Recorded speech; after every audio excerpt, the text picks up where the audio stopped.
Hello, welcome to Reality Check. Now, when soldiers of nuclear weapon states start pelting stones at each other, you don't know whether to be alarmed or relieved. Alarmed because there's so much chance of matters escalating further. Stones can give way to bullets and then all the way up the chain. Relieved because I guess stone pelting or using Stone Age weapons is better than being nuked back to the Stone Ages.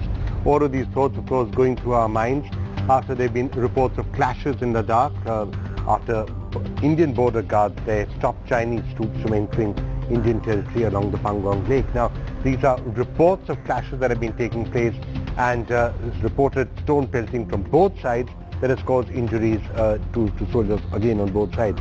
Now, these kind of clashes in Ladakh, first of their kind in years.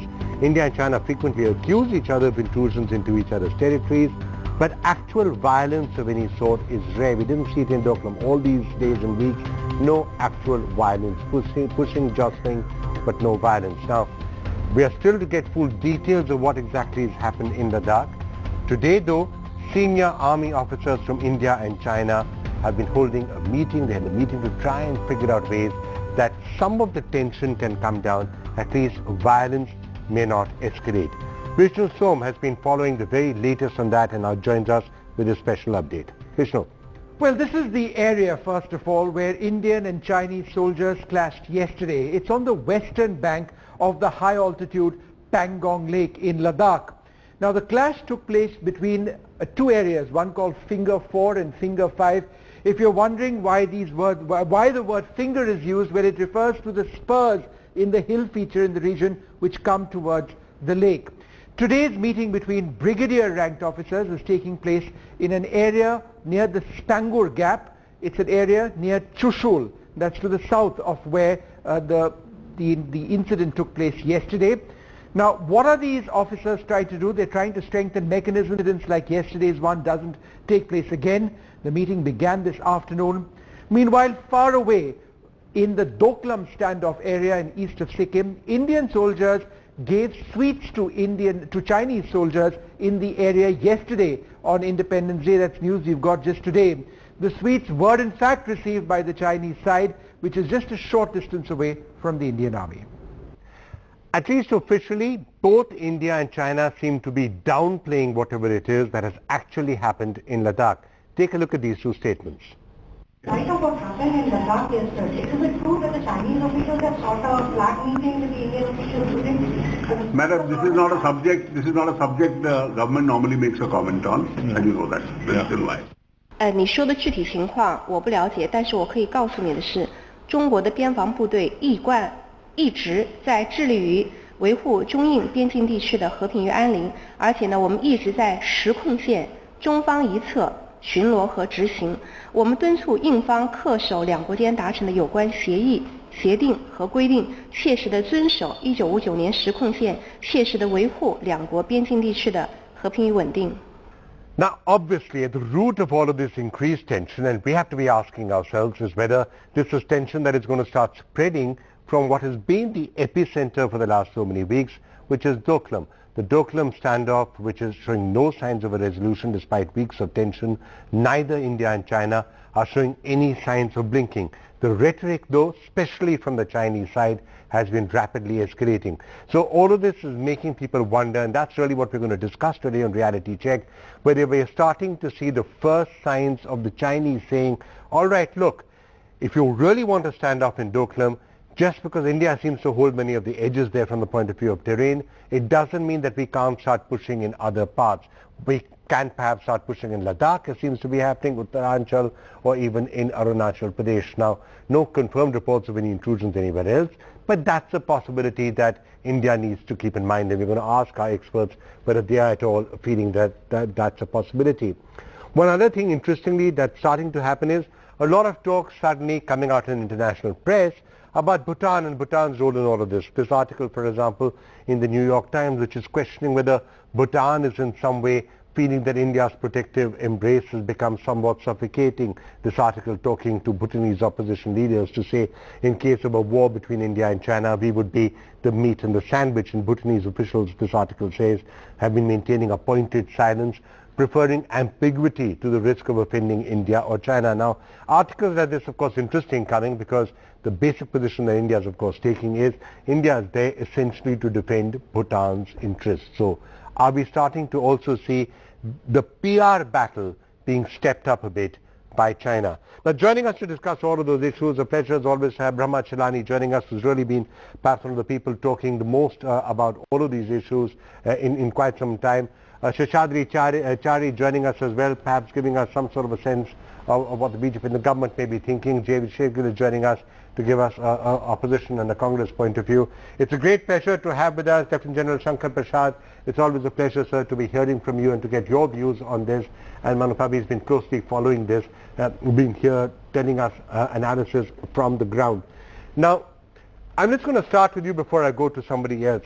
We're just hearing Vishnu saying about some of the meetings that are happening, and it's interesting that at Doklam itself and other places, sweets were offered by the Indian side to the Chinese who took it, but maybe not the sort of bonhomie that we have been seeing on Independence Days in recent years. So clearly there is tension, and the Chinese are determined to make an issue of Doklam. They are not seeming as if they're going to allow matters to lie low, and that has the real risk of an escalation. It could be at Doklam, it could be elsewhere. Now we're starting to see the first signs of China saying, okay, we're going to be pushing in other areas. If not Doklam, we'll push in Ladakh, we'll push elsewhere. Yeah, see, transgressions on the border were quite normal, quite routine, but this Ladakh incident in which there's some injuries have happened, that's uncommon, that's extraordinary, and I think that's a reflection of Doklam. And even this point of sweets being offered, but the Independence Day meetings did not really happen. So this shows that the Chinese side is not willing to see things as normal. They're not localizing the event anymore. Initially we thought it was the point that this is only localized thing, it won't expand beyond it. But the fact that they didn't meet up for the border post meetings on Independence Day, which is a regular feature every year, or this clash of sorts that happened in Ladakh are both pointers which suggest that Chinese are not taking this lightly only on one situation. So it's a definite escalation across the border. Tensions are higher. Okay, Brahma Chellaney, let me get you in on that point. Would you agree with that, and do you think this is now something that India should expect? It's not going to be Doklam and what's happening in Doklam alone, where India does have a terrain advantage, but possibility of China now pushing back across the board in other areas as well, and also opening new fronts like diplomacy, like the PR battle that they're continuing to run against India. We should bear in mind that China was already waging campaigns against India on all different fronts, diplomatic front, strategic front, through Pakistan, through Myanmar, through Sri Lanka, through Nepal. So it had opened multiple fronts against India. And certainly Doklam is a defining moment for China because India has challenged China's preeminence in Asia and also dared Xi Jinping, the strongman. So for China, Doklam is not a small episode. It's a defining moment, and they will certainly seek to exert greater pressure on India, especially in areas where India is vulnerable. Right. Shankar Prasad, let me just get you in on this and try and get a military sense of this from you. The fact that that soldiers, and of course, I just want to tell you, this is what the government, we were just hearing what the governments and on both sides are saying, downplaying whatever happened in Ladakh. But the fact that stones are being pelted between armed forces belonging to two nuclear armed powers, how should we see that? Is that a worrying sign? Is that an escalation, pushing, jostling, going to stone pelting, then perhaps escalating then to bullets and then artillery, as we saw in '67, and then an all-out war? Is this a matrix? Is this the escalation ladder that sometimes people go up?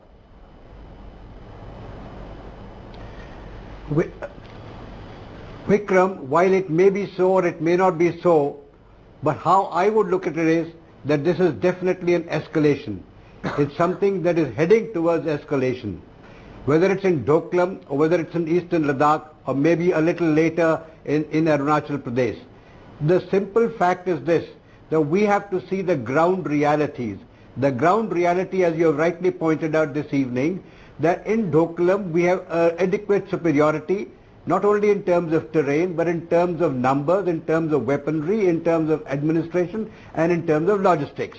All of that we are far superior, perhaps adequately superior if I would say, to take on any challenge locally in Doklam. As far as eastern Ladakh is concerned, the Eastern Ladakh situation, as far as ground is concerned, as far as relative strength of troops is concerned, as far as logistic supports are concerned, is slightly in favor of China. Therefore, Chinese are able to exert more pressure on us in the Eastern Ladakh region. Similarly, in Bumla area and in Arunachal Pradesh, they may have slight edge over us. But the simple fact is this, that we are today capable of bringing adequate number of troops in terms of weapons and equipment and other wherewithal at the point of contact just as much as Chinese can bring. After all, mountains have a certain limitation. And we in Eastern Ladakh have adequately good strategic positions, tactical positions. It is not like 1962. It is not like what it used to be earlier. We have defined positions, we have well prepared positions, we have adequate time, we have war gamed it enough in many years. Therefore, the situation in Eastern Ladakh, while numbers wise may look different, but actually when you put the combat potential together at the point of contact, it is not so worrisome. Indeed it is. The very fact that the two nuclear powers can go to exchange of military fire can be really disastrous for both of us. But that besides, I will only restrict myself to today the military aspects of it. The second most important aspect which I want to bring on table today is this, the training, the morale and the motivation of the two armies. Today the Indian Army soldier, officers and higher command are all highly battle inoculated. Each one of them have faced live bullets in their small career of 10, 15 or 20 years. Therefore, fighting with bullets or facing bullets is not going to be something new for Indian soldiers, Indian young officers and Indian senior commanders. They are well trained, they are well motivated, the morale is high. Not only that, we have to also look at the national leadership. Today the national leadership is not perhaps what it used to be in 1962 when the Indian Army was completely neglected and made to do jobs which are not military in nature. Today, the Indian Army is professional, the political leadership in the country is strong, they understand the capabilities, they understand our limitations as well. Therefore, the political game at the macro level is going to be played in a manner that it is not going to be easy for the Chinese to overcome any of these issues. Therefore, the best option at the moment today for both countries to follow the path of diplomacy, follow the path of dialogue and not go into any military confrontation, because if they do, finally it will be a stalemate. It will be stalemate in perhaps Eastern Ladakh, because after all we have also got a very powerful but air force. you know, the problem is when you start escalating, when the escalation starts, you don't quite know where it is going to stop. That's always what the risk is. We think it's going to be restricted to Doklam, suddenly it goes to Eastern Ladakh, suddenly it goes to Arunachal, then somebody will open fire, somebody will get killed, the national feelings will get inflamed, then there's a Chinese convention about to come, Xi doesn't want to lose face out there, so he does something, India's forced to react. That's what the danger is, right, that you can never completely control these things. So Shadri Chari, let me just get you... That's indeed a danger. Would you agree that that's a risk? That is indeed a danger. But then what is the overall objective? What is the overall objective of China or of India? It's the escalation is started by China, not by us. And what is the overall objective of China? Are they wanting to settle the boundary issue? Are they wanting to have their economy being crushed? Are they trying to do some internal manipulation so that in the 19th Congress the present leadership can again come to power? Okay. These are the issues that we have to examine at the macro level and see what is the Chinese final objective. Okay, Seshadri Chari, before we can keep speculating as to what the Chinese are wanting to do, and clearly they're not wanting any loss of face right now, and which is why they are taking a really bellicose position. Now, the Indian government's reaction has by and large been fairly restrained, in fact extremely restrained, not really getting into a war of words with China, far quieter, but yet holding ground in Doklam and not showing any signs of actually buckling under. I'm almost somewhat surprised that with everything that's happening and everything at stake, this is not actually getting more attention than it is. The entire country, China right now, instead of, we're spending so much time worrying about what the Hurriyat may be doing inside the Kashmir Valley, whereas here you're in a situation of almost, throwing stones at Chinese soldiers, and that's not quite getting as much attention. To your mind, Seshadri Chari, how much of the government's focus is right now on figuring out what's happening with China? No, certainly the government's focus is very much on what is happening in the standoff and what is happening as far as the Doklam issue is concerned. The government is pursuing a number of options, the most important one being wait and watch. Of course, it has been pointed out, the situation is very different from what it was in 1962. Very obviously, it is not only the kind of military strength and military strategy that we are very good at, but in 1962 we did not have other options of pressure points, whereas today we have got many other pressure points. China has got some sort of a upper hand in a number of areas like Bangladesh, Nepal, Myanmar, Southeast Asia. They have also been able to do a lot of things in Africa, and they have built their economy in the last 2 decades, no doubt about it. But the most important thing, and I think the immediate trigger for what China is trying to do here is not that they are trying to get even with China and even with India on any ground, but there could be 2 factors. One is the Bhutan factor. China is very insistent that they want to settle the border dispute with Bhutan, but going by the agreement that India and Bhutan has, Bhutan has to also involve India as far as the border dispute and resolution is concerned. So that's perhaps where some of the international press which is talking a lot about Bhutan and is India holding up. So there's diplomatic pressure which they are indirectly doing. No, I am not very particular about the, I am not very particular about the international press. I think the international press is getting it a little bit wrong as far as their formulations on Bhutan is concerned. To think that Bhutan will be someday or the other on the side of China if it comes to a showdown between India and China is absolutely wrong, and I don't subscribe to it. But that apart, other 2 things that China is worried as far as India is concerned, and this is one of the pressure points that China is trying to build through Doklam, is the immediate result of India's snubbing of China as far as the OBOR is concerned, and also the China-Pakistan economic corridor. We have taken a very strong exception to China's economic corridor passing through POK, and you're saying the Chinese are putting pressure to try and reduce India's opposition out there. In Balochistan. Okay. Exactly. I think the Chinese are trying to send us a signal in some other manner. Okay, fair enough. It's a very real point, JV. Obviously the government is unlikely to ever come out onto television and say what exactly they're doing with China. Wait and watch if that's what is happening. Is that something which is fine? Are you concerned? Is the opposition concerned about the situation with China right now and what is being done about it? Definitely, the Congress is with the government as far as the issue of national security is concerned. But today's incident has given 2 signals. Number 1, China has no mood to budge or settle. They are applying pressure tactics, as Mr. Seshadri was saying. It is unusual. China is poking India on 3 fronts. India definitely needs a better strategy or a better modus vivendi with Beijing to tame the dragon. The wait and watch policy, yes, behind militarily works better. You made a point of PR relationships. While we are waiting and watching, China is lobbying with Nepal. They bought a 75% stake in Sri Lanka's most strategically placed port. That was some time back, by the way. That was when you were in power. No, again, Vikramji, there's a latest development onto that. Now, what I'm saying is, the focus of the government, and I hope so it is not that, it is realistic and not high on jingoism. Even in the parliament, the respected leader, when she briefed Srimati Sushma Swaraj, it was all high on praising the Prime Minister and jibing the opposition. Are you glad that they're not being jingoistic on this issue? And what is it that you would like to see them doing? Realistic results. Number 1, this invariable poking has to stop, number 1. Secondly, she made a statement, every nation is with us. We need more visible results. Which nation stands with India in this passe? You have United States giving sermons that China and India should resolve.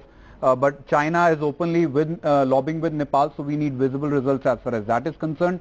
Number 4, we need this stalemate to end. You remember when she spoke in Parliament, Chinese media was all over, she is lying in the Parliament. There was no response from our side. And now a more aggressive PR campaign, you're saying, may also be required to get India's point of view across.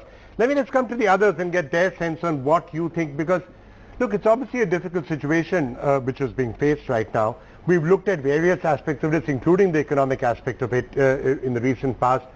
Brahma Chellaney, what would you do next? If you were Prime Minister Modi, what would you be doing right now when it comes to the China issue? We have to be clear on one thing, that if India is well prepared to counter and defeat aggression, only that kind of readiness can help deter China from initiating a military conflict with India. Because if China finds that it has an opportunity to teach India a lesson, as it did in 1962, they will seize that opportunity. Right now, China faces a predicament. The predicament is this, that on one hand, Xi Jinping is trying to damp down Trump's threats against North Korea. He's urging the US for restraint on North Korea. At the same time, Beijing is hurling threats at India every day. He doesn't want a war scenario on two different fronts, a war on the Korean Peninsula, a war in the Himalayas.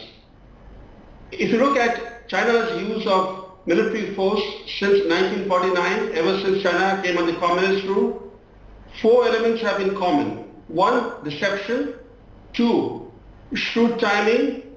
Three, has been tactical surprise. And fourth, has been blitzkrieg or lightning war. Today, China cannot count on all those four elements if it were to attack India. So it's in a predicament as to how to punish India, and yet it wants to punish India in some form. And I just want to ask you for your take. At the end of the day, is it going to come to this, that this is the time when we're going to be testing our defenses and seeing how well prepared we are and wishing we'd modernized faster and built those roads faster? Are they going to be put to the test, or will it be resolved? All indications are that that situation will not come, and the reason is that both sides are dealing with it in a very systematic manner. So an escalation, like moving in more troops or withdrawing troops, is all being done as part of a plan. So you don't see a sudden aggressive dramatic move on the border that can point to a conflict happening. But again, both sides are armed and they're aggressive soldiers on both sides. There's no signs of it, but you never know. There's a miscalculation. Shishadi Chari, we're out of time. Just wanted to get one last word from you. Whatever happens out here, I think one of the lessons that we should learn is the importance of being prepared. We heard the general saying we are adequately prepared, but it could have been better. So that obviously is something we're going to keep thinking about, that we should be as well prepared as is possible, so that if ever the situation, let's hope this is resolved, and the situation ever comes again, we should be 100% prepared. Absolutely. I think the kind of asymmetry that there was existing between India and China in 1962 or 62 is very past, it's remote past. I think even in the last 20-25 years, the kind of asymmetry that was existing between India and China is now today gone. If there is a little less of military asymmetry, there is even lesser asymmetry as far as the economic angle is concerned. China requires the Indian market very much as as China requires the market in the US. Now US is already pressurizing China as far as intellectual property theft is concerned. China's exporting $40 billion to India. It will hurt them, but it's not quite the same as the US. I mean, if India says however big your economy may be, a market, no Vikram, however big your economy may be, the market is market. If the economy starts sliding down because of, say, Indian market or Southeast Asian market or, say, African market, the slide could be very fast. I'm afraid we are completely out of time here. So we are dealing with China from a very big... All right, but let's see how it actually goes. Thank you so much for having joined us with a range of important perspectives. Look, is it broadening? Are we moving into other fronts? I guess we're going to have to keep waiting and watch. Whether Doklam is going to spiral out of control is something which we're still going to have to wait and watch. Hopefully it's not going to happen, as we were just saying. But some of the lessons from everything that we are seeing right now are certainly things that we do keep in mind. The economic aspect of it, as we've said before, defense preparedness, infrastructure, all of these are issues that we must remember not to forget. Whatever happens after Doklam, these are issues that we must keep in our mind. You're watching Reality Check. We'll be back again tomorrow. Let's see what actually is unfolding on the border.